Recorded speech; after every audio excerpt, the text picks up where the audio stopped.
Welcome back from the rest hold, everybody. A long hot tags, but we have to still do our main event, and we're going to break down every match and pretty much every segment that had happened through Fastlane. But first thing we're going to do here in part 4, we're going to just lump a couple things together, kind of like what we did on our predictions. We're going to talk about the pre-show with MizTV, Paul Heyman, and Damian Mizdow. We're going to talk about the Sting and Triple H confrontation, and we're going to talk about the Bray Wyatt promo issuing a challenge to the Undertaker because they don't deserve their own parts. So let's start off with the pre-show.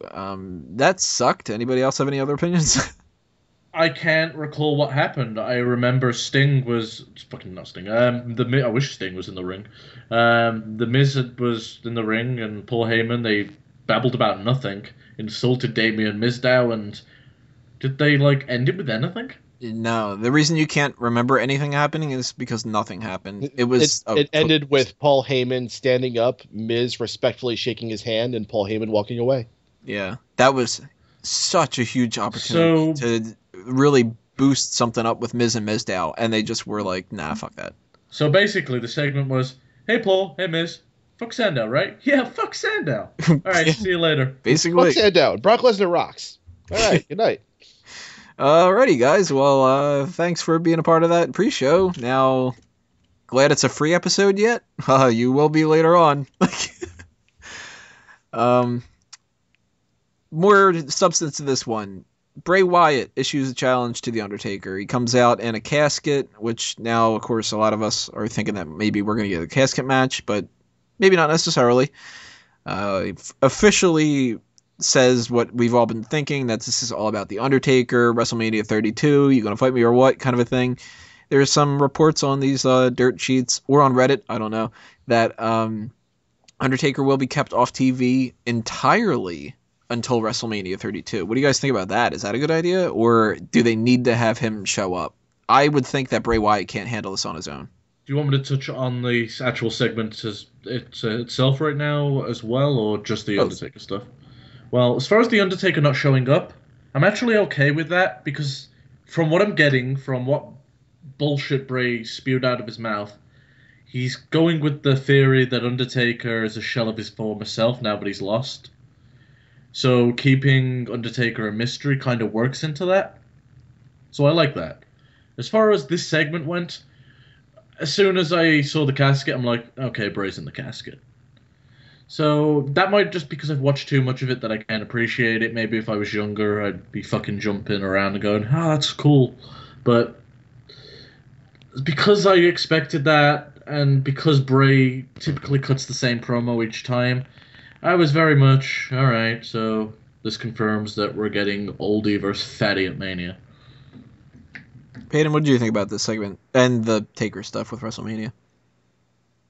I really have no interest in this match. I don't know why this is one they decided to go with. What are the stakes? What's on the line here? Why should we care? Bray Wyatt sucks at promos. Undertaker's nowhere to be seen. This is going to be an utter disappointment. Now, I think the least that they can do with Undertaker for this build is make it to where he doesn't answer the challenge for the next couple of weeks, and Bray gets considerably more upset.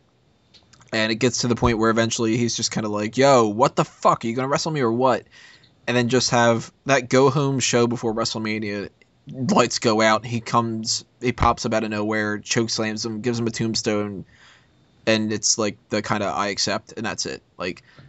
But I think that the strength of this feud, if it has any strengths, needs to be Undertaker helping to sell that. Because it can't be that great in the ring. I'd be okay with doing a storyline where he tries to anger the Undertaker back. Even going as far as finding Kane and just kicking the shit out of him to send a message. You can't do that with Paul Bearer anymore. You could go, hey, remember Paul? I do too. He's dead. He attacks Paul Heyman and Triple H and Big Show, and he's just like, I'm going after every Paul because I can't fucking do it to Paul Bearer. Poor man. He gets some old Undertaker action figures and beats the shit out of them. Anything he can do. Let's see here. The other one, Sting and Triple H had their face-to-face confrontation, and this kind of ties into why I think that they can't just have Undertaker not really show up. And I'm not even really into that idea of him doing that, what I had just said about him showing up for one thing.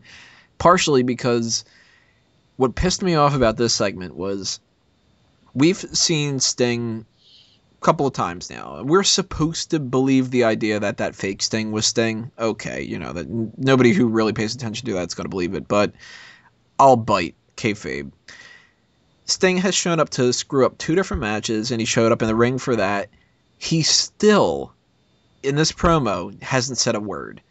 And Sting is supposed to be that kind of like dark, mysterious kind of character to an extent, but holy shit, even The Undertaker can talk, and Sting was never that much into it. Like the NWO side of things, yeah, he didn't talk during that, but he talked for a year, dude.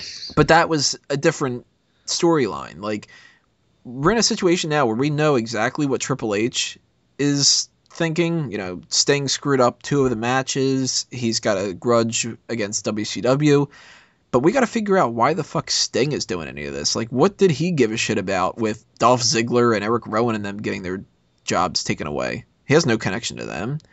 And does he have the same grudge against WWE? Is that why he's going for Triple H? If Triple H is the face of WWE kind of a thing? Like, they need to build more into this. And I think that even though you've got some time, we just went through another episode of Raw where we didn't have Sting and he didn't talk. So this was a failed opportunity for them to have him say something instead of just pointing the bat to Triple H and then the sign and then Triple H and then the sign and then Triple H and then the sign. It was like, holy fuck, I get it. Can you just actually say I'm gonna kick your ass or something? Like anything? What do you guys think? Is this pissing you off as much as it is for me? No, probably not. But I thought that segment was awesome. Yeah. One thing I'd like to point out negative: Sting's entrance, his whole shebang. It's awful. Mm-hmm. That song's terrible.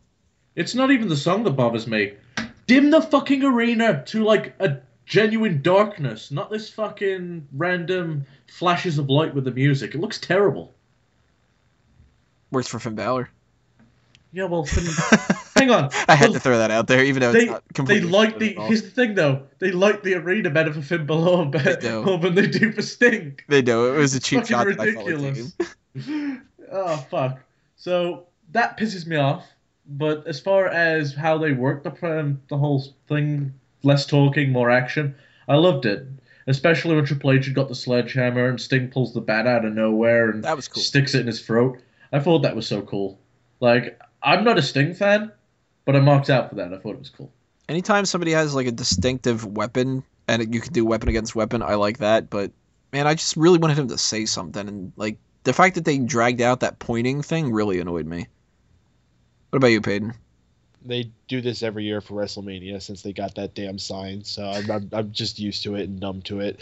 Again, I thought that segment kicked fucking ass. I mean, the surprise of him pulling that bat out when Triple H brought his sledgehammer in, that was fucking fantastically shot. The angle they had on it was great. Triple H's reaction, slowly backing to the corner and like dropping the sledgehammer off the side. Awesome. It was all done so well. Like there was this one point where Triple H, you could see he was like starting to let his guard down, and he's like, "All right, we could do this. Let's go." And then Sting's like, "Not," and he just shoves it right back in his throat and pushes it back in. I thought that was masterfully done.